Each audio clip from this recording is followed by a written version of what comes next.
We're kind of a little bit of the statistics here of what's happened. It strikes me that you'll go down in history as a fairly activist chairman of the SEC. How did that work in an administration that prided itself on deregulation? Or maybe a different way of asking is, how do you decide which are good regulations and which are bad regulations? Well, David, in this job, you always have to be active because our markets are ever active. If we're not modifying, updating, modernizing, as I like to say, our regulations, we're falling behind. And so you have to be activist. And what we've tried to do is be activists for the benefit of our Main Street investors, really getting Main Street investors better products cheaper, making sure they have better protections. And in the event that our Main Street investors unfortunately fall victim to fraudsters, getting them their money back as quickly as we can. And in addition, trying to modernize our framework around the functioning of markets so that markets function efficiently in a modern age. And you have to be engaged to do those things. You've put down as one of your principles that really protection of the Main Street investor, as you call them. You also sometimes say long-term Main Street investor. You add that in there. What can the SEC do to address the issue of long-term versus short-term? It's a terrific question. It's a question not just for the SEC, but across our economy. Look, markets thirst for information. They thirst for information by the microsecond. So markets are always going to be focusing on short-term changes. The culture of investing for the long term is something that we need to foster across our regulatory infrastructure. The SEC is here to help with the way that we try to talk about trends, uncertainties, opportunities, getting companies to disclose that kind of forward-looking information. I think disclosure of that type of forward-looking information helps foster a long-term attitude. But David, one thing I've learned in Washington is that this needs to be sort of a whole of government approach to more long-termism for investing. One of the goals that you've really had is to make sure that we are forming capital through public markets. And I'm going to interrupt us here just for a moment because DoorDash has just started trading at $182. That's information for you, Mr. Chairman. They just started trading at 182. As you know, it was priced originally at 102. The indication has been bouncing all around. But I want to really come back because it's not just DoorDash. We also have Airbnb sort of on deck, as it were, coming out. Give us a sense of what this really flurry of IPOs, largely in the tech, the growth, the startup space, what they're telling us about our markets here as we approach the end of the year. Well, look, David, we have focused on increasing the attractiveness of our public capital markets for medium-sized companies and companies, before they get to be astronomically large. And why? Because in our public markets, retail investors and professional investors sit side by side. And if you're investing over the long term, like we talked about, being able to sit side by side with the professionals is such an advantage. Now, whether a market is relatively attractive in 1 month or 1 quarter or 1 year, as opposed to another, that's not something that we can focus on at the SEC. We sort of have to do these things for the long term. But I am heartened to see that over the last 2, 3, 4 years, our public markets do seem to be becoming more attractive sooner in a company's life cycle.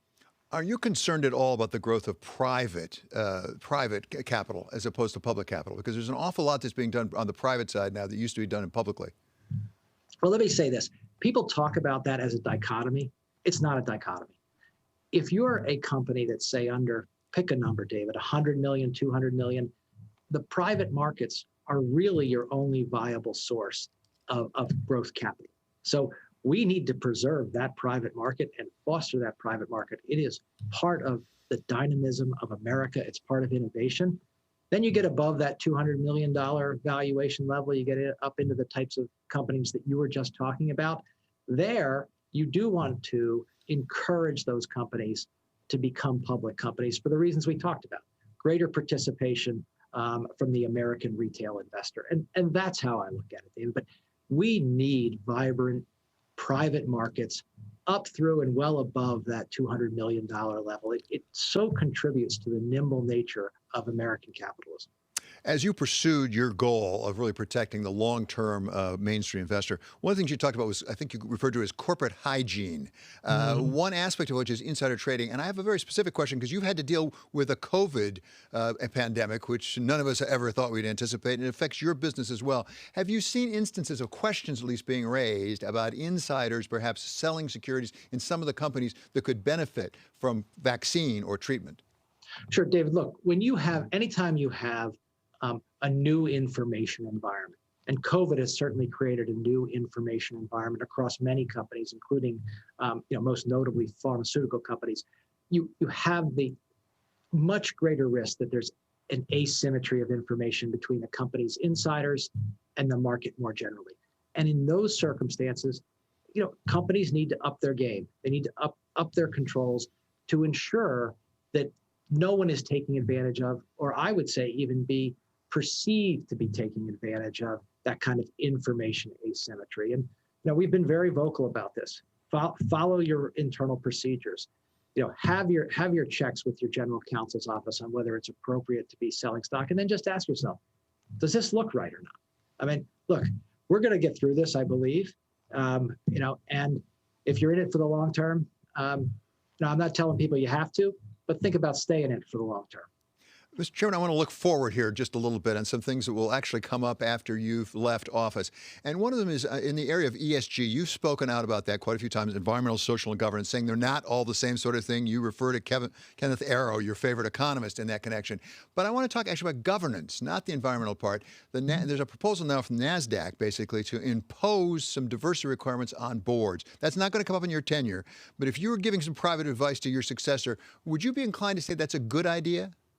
Well, David, look, it would be inappropriate for me to comment on it or to bind in any way my successor. What I do want to say is this is an area that we have decided at the commission we are focused on this, and we've actually focused on it here at the commission.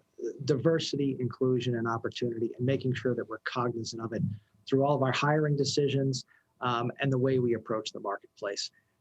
And I believe that we've done a good job of shining a spotlight on the fact that in the asset management industry, it's not as inclusive as it should be.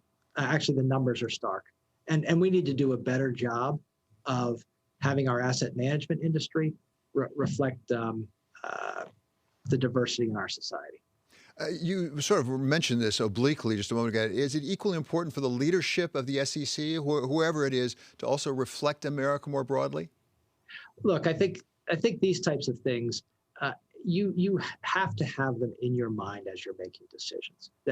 No one who's been in a diverse boardroom or a diverse decision-making body comes away with it without understanding that it adds, it enhances decision-making. It makes for better decisions. And so, of course, anybody who's forming that kind of body wants a diversity of experience and perspective. Mr. Chairman, I'm going to save the toughest one for last, I suspect, and that's money market fund reform, because we've heard a lot about short-term funding. There's been various attempts to try to address it. We had it as a crisis, really, I think it's fair to say, this spring, again, where the Fed had to step in. We don't seem to have our arms around it. I talked with Dan Tarullo, a former Fed member, recently, and he said he thinks it's up to the SEC in the next round to do that. What could be done on the short-term funding front? Well, as usual, you framed this in the right way, which is, the short-term funding markets and the money markets are inextricably linked.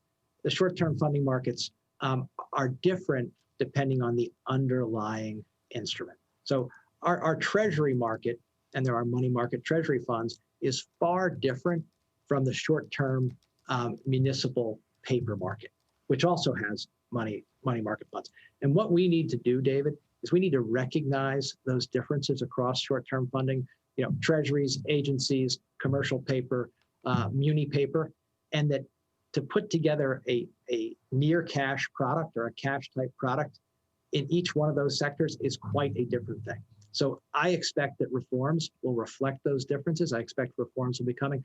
I also expect that those reforms will not only be the result of domestic consultation led by the SEC, the Fed, and the others, but also international consultation. Because what we did find out, again, in the spring of this year, is that short-term funding markets are interconnected, not just domestically, but internationally.